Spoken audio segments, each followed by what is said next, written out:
মেয়েটা bike ride করতে গিয়ে রাস্তায় খুবই ছোট্ট একটা কচ্ছপের বাচ্চা খুঁজে পায়, যার সাইজটা তার বুড়ো আঙুলের সমান ছিল।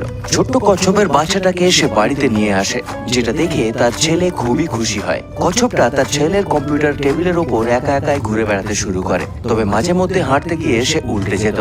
কিন্তু বাচ্চাটা যখন খাবারের টুকরো তার সামনে আনতো, সে ছুটে চলে আসতো খাবারটা খাওয়ার জন্য।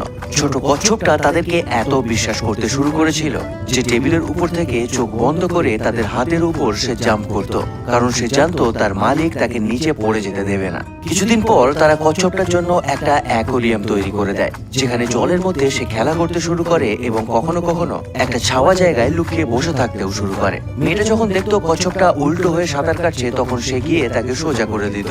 ধীরে ধীরে কচ্ছপটা একটু বড় হয়ে যায়। এবার যেহেতু কচ্ছপ দ্রুত গতিতে হাঁটতে পারে না, সেই জন্য মেয়েটা ওই কচ্ছপটার জন্য একটা ছোট্ট স্কেটবোর্ড কিনে দেয়, যার উপর উঠে সে